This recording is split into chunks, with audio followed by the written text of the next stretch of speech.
A'udhu billahi minash shaitanir rajim. Bismillahir rahmanir rahim. Allahumma salli ala sayyidina Muhammad wa ala ali Muhammad kama sallaita ala Ibrahim wa ala ali Ibrahim fil alamin hamdul majid. Les gens peuvent voir déjà un petit décor qui est actuellement ici. Je me retrouve dans l'endroit de vérité, de certitude. Dans l'endroit où tout être humain passera, quel que soit son rang, quelle que soit sa fortune, quelle que soit son autorité. Présentement, vous me voyez arrêter, je parle.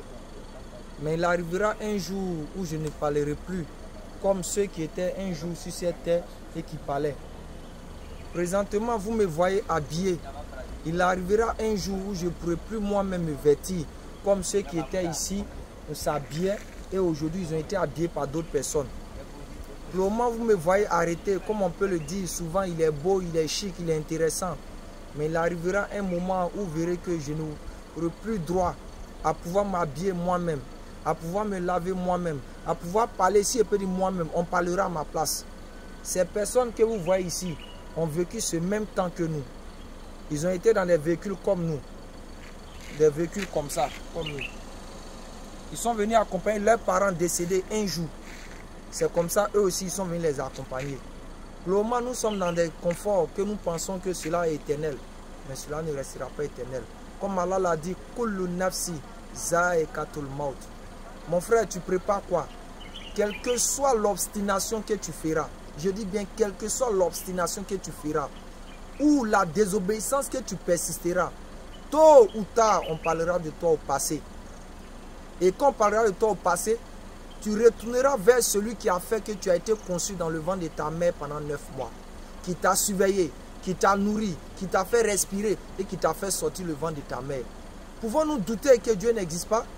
C'est pour ça qu'Allah interpelle les musulmans et l'ensemble des humains dans le Saint-Coran.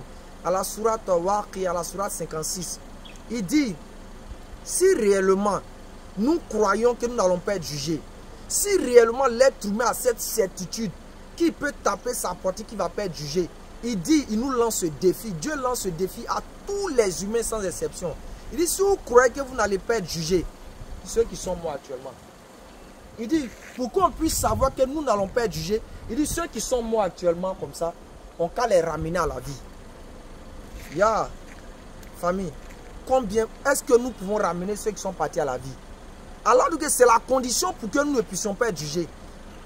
La condition est claire. Donc celui qui sait que on ne peut pas ramener ceux qui sont décédés ici à la vie, il doit savoir que le jugement se fera. Parce que c'est l'une des conditions, des défis que Dieu nous a donné. Viens par ici, il y a une moto qui arrive. Pour dire famille, on ne peut que se rappeler. On ne peut que se rappeler. On ne peut que se rappeler. Celui qui veut prendre conscience, qui prend conscience. Quand on suit Dieu, on ne perd jamais. Quand on suit Dieu, on ne perd jamais. Tous ceux qui ont désobéi depuis l'aube des temps jusqu'au jour d'aujourd'hui, on a vu la fin. Je ne citerai pas ceux qui ont été des artistes en Côte d'Ivoire ici, qui ont enseigné la perversité, vous avez vu les fins. Ceux qui ont enseigné la dépravation, vous avez vu les fins. Mais aujourd'hui, ceux qui poursuivent cette même dépravation, ne pensez pas que vous aurez une bonne fin. Je me permets même de prendre cet internaute. À l'époque, on parlait de lui, on dit Bob Lee, Bob Lee, Bob Lee. Vous avez vu, ce dernier faisait des vidéos qui avait pour but de blesser les âmes, blesser les sensibilités.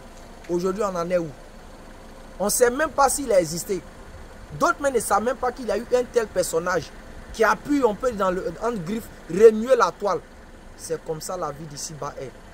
Mon frère, ma soeur, tu es jeune, je t'invite à prendre conscience. Prends conscience de servir Dieu et tu auras les récompenses dans la vie d'ici-bas comme celle de l'au-delà. Parce que Dieu est le seul maître qui contrôle ce qui est dans le passé, ce qui est dans le présent et ce qui est dans le futur. Alors que l'être humain ne perçoit, je peux dire ce qui est dans le présent qu'une infime partie. Actuellement, je suis ici. Mais tout ce qui se passe actuellement derrière moi, je ne sais pas. Actuellement, je suis ici. Tout ce qui se passe actuellement dans les rues à Bobo, partout, je ne sais pas. Donc l'homme ne maîtrise que la circonstance de où il est. Mais où il est même encore, il ne maîtrise pas tout. Parce qu'actuellement, la vie d'ici-bas est faite ainsi. Je t'invite, mon frère, à te repentir. Je ne t'invite pas à dire que tu es dans le péché, mais je t'invite à te repentir. À revenir dans le droit chemin. À revenir vers ton Seigneur pour que tu puisses bénéficier de sa grâce dans la vie d'ici-bas comme celle de l'au-delà. Ya Rabbi, pardonne-nous en tant qu'humains et guide-nous dans le droit chemin. et fasse en sorte que nous puissions retrouver cela en étant soumis à ta volonté, en étant soumis à ta religion, en obéissant à la parole que tu as transmise à ton messager qui est dans le Nord-Coran. Ya Rabbi, voilà ceux qui sont ici. Fais à eux tous miséricorde. Fais à eux tous miséricorde. Fais à eux tous miséricorde. Et nous qui sommes encore vivants, guide-nous sur le droit chemin et accorde-nous le paradis aussi, Inch'Allah. Sur ce, salam alaikum.